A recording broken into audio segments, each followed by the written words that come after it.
Hello, I'm Cindy Ehrenberg-Seltzer, President and CEO of the Children's Services Council of Broward County. Welcome to another episode of Future First, focus on Broward's children. If you've watched our show before, you will notice that we are not on our usual Beacon TV set.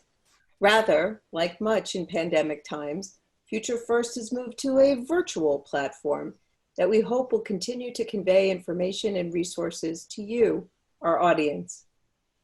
Today, we want to celebrate two long-serving, iconic social service leaders in Broward County who have recently retired from their respective organizations and will be greatly missed, especially by me. Mason Jackson retired as President and CEO of CareerSource Broward as of July 1st, 2020, after more than 40 years of services to this community. Linda Carter, the long-serving President and CEO of the Community Foundation of Broward, also retired this summer after 23 years at the helm of that organization. Both have been pillars of the community and strong partners of the Children's Services Council, as well as dear friends to me personally.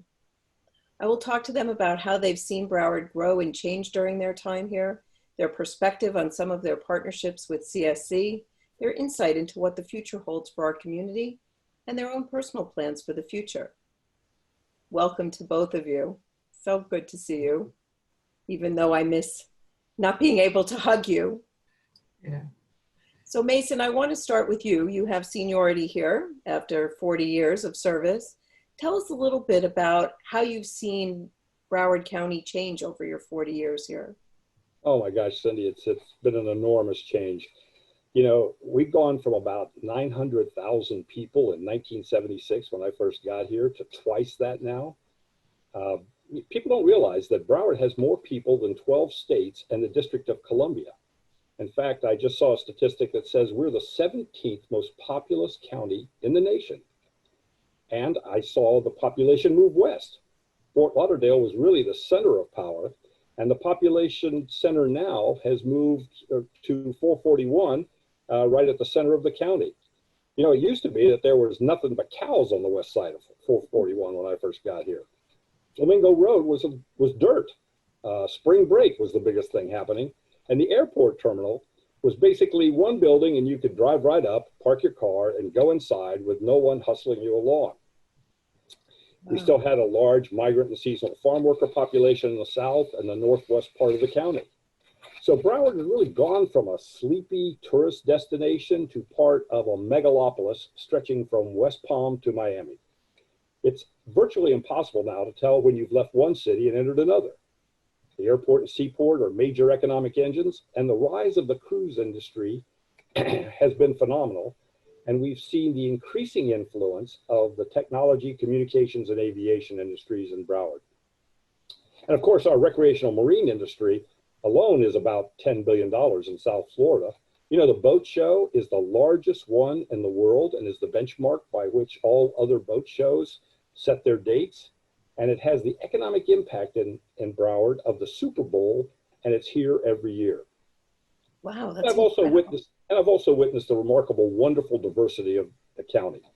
We are now a majority-minority community, and that really only adds strength and richness to the quality of the tapestry. Well said. It's incredible to think of how that has grown. Mm-hmm. Now, Linda, you grew up here, so tell us what you've seen happen.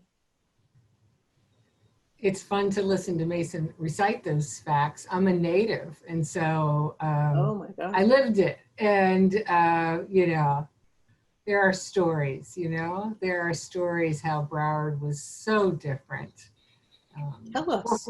441 was considered out west back then. Right. And that was really far. So, wow. Fun. So Lynn, I remember when I got here, when people would talk about there were 75,000 people in Broward County not that long ago. So you actually lived that transition, huh? Yeah, I did. And, it was funny. So layering on to what Mason talked about, my perspective, I've spent my whole career in the nonprofit and the philanthropy field. And, I was reflecting, how has that changed over the years? And I will tell you, when I first got to the Community Foundation in '97, the thought of anyone leaving money in Broward County, you know, if they were working on their estate plans, they always said, well, you know, though I've lived down here for 20, 30 years, I built my business in Ohio or New York or Chicago, and I'm going to go and provide for that community again 20, 30 years later.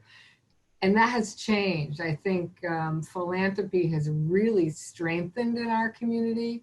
We're really seeing more people, even though they might live here part-time or they've transplanted from someplace else, there's enough critical mass in the community. There's things to do, places to go, opportunities to get involved. And so we're seeing more people who maybe have not been born here, but have transplanted here and say, you know what, this is my home. I want to get involved. I want to get engaged. So we're seeing more, I've seen more personal philanthropy. On the flip side, corporate philanthropy has probably gone down because no longer are you seeing, I mean, at one point we had, you know, Blockbuster and Sunbeam Corporation and multiple banks, and now that has diminished. So philanthropy has remained strong. It's just changed a little bit. And the other thing that I've noticed, again, from like the nonprofit sector, when I first started at the Community Foundation, the transition, most of the nonprofits were relatively young. And many of the founders of those organizations were leaving.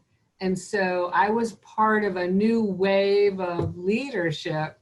And now it's interesting to see in 23 years, because I'm in the height of the bell curve of baby boomers, we're retiring and it's another generation of leadership. And so it's actually an exciting transition. It is really funny. When I came in '99, and of course started with COC in 2001, but getting to know people when I got here in '99, I didn't realize, I mean, to me, you had been there forever and you really had not. And all of those people who I thought were like, you know, the establishment, we all came up together. And now 23 years later, of course, not you, Mason, you were the always been there. Yep. You were my Sherpa to Broward County. Yeah. But talk a little bit about that. The relationship building does help make things happen quicker. You know, there are ways that all of us have partnered over the years to benefit the children and families of Broward County in some pretty significant ways. I agree. I have to say, again, because I'm a native, I've taken that for granted. And that is in the DNA of Broward County. Before I was at the Community Foundation, I was at the Museum of Discovery and Science. And even that was a public-private partnership, working with the city and the school board and the Broward Center. And we built that whole arts and entertainment district. It's in Broward County's DNA that people work together. And I was told when I've met CEOs that came from outside of Broward County, they're going, you know, that's not how it works in other places. You know, in other places you have to kind of earn trust and you have to be a long-standing resident before you would be embraced in a leadership role. And in Broward, you know, you come to a meeting, you raise your hand, say, I'll do that. And they're like, okay, go do it. And I think that entrepreneurial spirit and that openness to new ideas and fresh perspectives is what makes us so viable. And Mason, I bet you saw that more than anybody. Well, I do. And we have a term for it. We call it Collaboration County. And to a great extent, it's because the organizations get together once a month in something called the Coordinating Council of Broward that both Cindy and I are past presidents of, where we try to tackle problems in the community and do it in a coordinated way. You know, when I first got into administration, my first job at CareerSource Broward, under its old name then, which was the Broward Employment and Training Administration, was as a coordination specialist. My job was to go out and help coordinate our services with all the other not-for-profit services that were out there. And I like to say it's a job I never finished. I'm still trying to do it today because things change all the time. And leaders change all the time, and you have to develop new relationships. But you're right. I think part of the power of this community is that we are embracing of change. We do embrace new people when they come in. And like you said, all you have to do to become part of the community is raise your hand and say, I'll do something. And everybody says, you're in. Well, I don't know. I'd say it was a little harder than that when I got here. But for those who are watching who may not, for whom this sounds like, what is all this collaboration stuff? The thing that comes to mind that's a really great illustration is the work we did, all of us, on to help children who were transitioning out of independent living. Right. That was a really big issue. And I know it was shocking for so many of the community. Linda first really shone a light on it. Why don't you explain, Linda, what I'm talking about with transitional independent living? So thank you, Cindy. That was looking back. Now it looks like a lot of fun. And I remember in reality, it was a lot of hard work.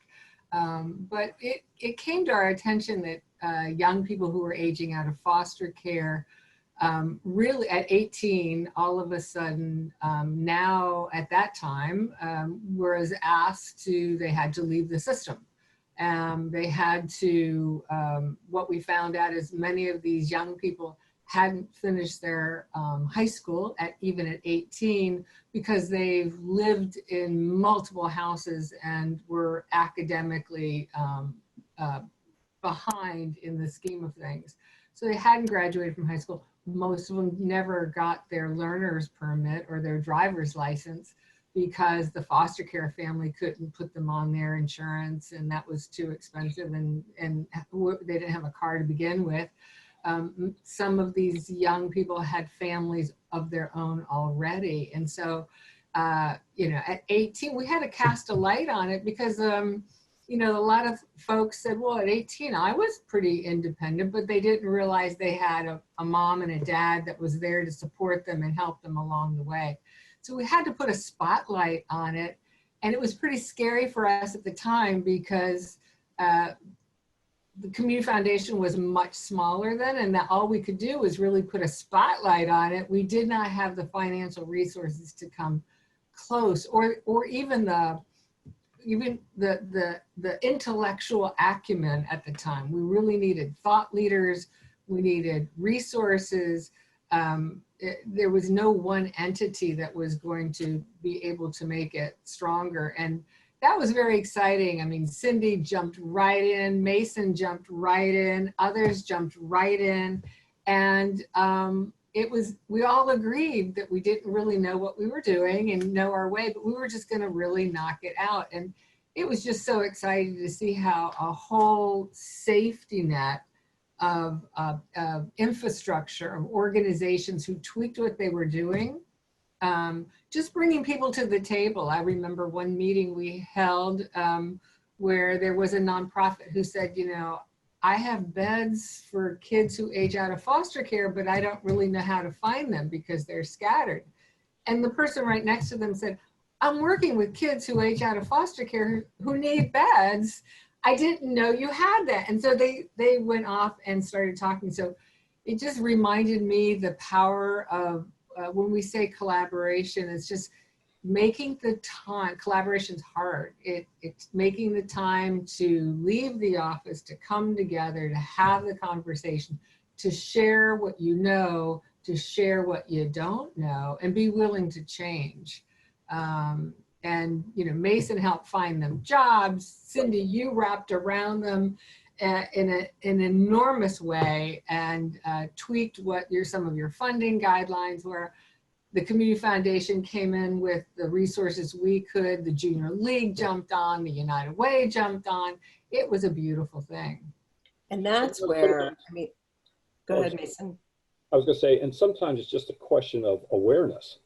I know for me, before I got involved in that, I did not realize that the public support through the governmental system stopped when those youngsters hit 18. And I mean stopped rather abruptly with very little transition time. And they were expected to go out and get jobs, even though they didn't have the education or the skills to do it, and earn a living, which was preposterous. And so our involvement got in when we found that out. And then we decided that there were things that we could do, and they became an emphasis for us in our youth programs and continue to be. Today we fund navigators in the centers helping youngsters who are transitioning to independent living to help them piece together the supports that are out there. And we fund that program through CareerSource Broward. That's the part that I find so wonderful. If any one of us takes on shining a light on an issue and we really see what it means, as Linda said, came from all over. Junior League started the Flight Center, which is still thriving today and is the hub of activity. Children's Services Council is funding the life coaches, which really help them with making that transition into adulthood, connecting the jobs. There are the United Way with their mental health services. Like, we're all in it together and doing what we do best. Yeah. Each one finding its way to the place that makes sense for them to really address the problem. And it's now a national model. Right. I mean, folks study what we've done. In many communities, organizations and not-for-profit communities compete for resources, and you can understand that. There's only so many dollars out there. But we tend not to compete for resources. We try to collaborate and join together, and as you said, do what each one of us does best and see what part of the puzzle we fit. So instead of competition, it's co-opetition. Oh, I like that. I'm going to have to steal that. So tell me what you see coming down the pike as you now step down and new leadership will be coming in your organizations and throughout the community. What do you see for Broward County? Ladies first. Well, I think communications are still going to be critical. This whole remote working and just even this interview today, you miss some of those sidebar casual conversations that really have the meat in them. And I think everyone has to go that extra mile to be communicating out what you're seeing, what you're hearing, and listening as well. So communication, I think building resiliency in our community is really important. And in the nonprofit world, we're seeing the ability to be agile. This pandemic, nobody saw it coming and nobody could predict it. Nobody would have thought that in the month of summers, June, July, August, maybe September, October, who knows, we're still going to be in this social distancing and in an isolated way. The nonprofits have to, how will they survive? How can they be agile? How can we look towards building their capacity so they can survive these issues that are going to happen that transition the whole organization to a new way? We've seen them pivot in this, Jack and Jill Children's Center was, when they could no longer have kids there, during this pandemic, they were able to pivot and start handing out supplies and food and masks to the neighboring community. That is just really unusual. How are they going to survive? So how do we build that resiliency? Because this is not going to be the last anomaly that we see. And I'm worried that you've seen where a lot of the nonprofits have been on the front line. Philanthropy has been on the front line of some of these solutions. Obviously, government is right there. But the nonprofits are a little more fragile. And how do we make sure that they're here tomorrow? They are small businesses, and like you're seeing with many small businesses, some are not going to survive. And that will be gaps that we have to look at. Yeah. That's correct. So keying off of what Linda said, I think we're going to see the enduring effects of working remotely. People are getting used to not only working from home, but ordering remotely and having food brought to the door. And I think it's going to have a huge effect on a whole lot of areas. Everything from how services are delivered. Many restaurants are telling me they're almost back to the income that they were earning before. But that's because they don't have the staff on board that they had before. They don't have the personnel costs. So food, and what they do have are delivery people who are fairly low paid and deliver those baskets and so on. So I think we're going to see that. Even if businesses come back, they're not going to come back with the same workforce that they had before. And it's going to have an impact even on commercial real estate and the whole commercial real estate industry and so forth. So it's going to be enduring. I know that we're never going to go back to delivering services the way we were delivering them just in February. We've learned a whole new way of reaching more people more effectively. We're actually having more people come to our workshops because we're doing them by Zoom, and people can do it. They don't have to get in their cars. They can do it from home. So we're having more people come to our workshops than we had in the past, even during other recessions. So I think that this is going to be, I think we're going to refer to the workplace and to jobs as pre-COVID and post-COVID. I think we're going to see a diversification of the economic base. We love our tourists, but if anything, COVID-19 showed us our extreme dependency on tourism and hospitality and eating and drinking establishments. And so we have got to get other types of jobs in, and we're getting there. And the economic development folks, Greater Fort Lauderdale Alliance and the economic development organizations that belong to the municipalities and to the county and so forth, we're getting there, but we aren't there yet.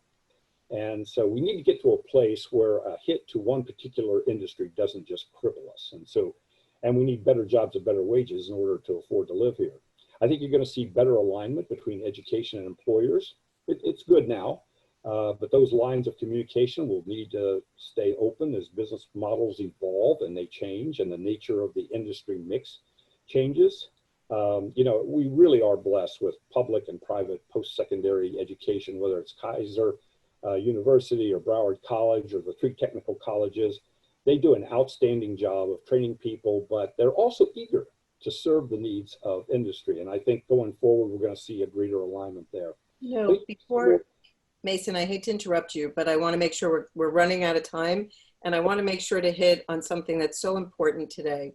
As our community is struggling, as the whole country is, with the whole racial equity and racial justice, you've both been involved as well in Broward Up. And as you talk about what the colleges are doing, I wonder if you want to speak to that, because it's so important. As you said, we're a majority minority, which is a silly statement, but that's the way it's talked about.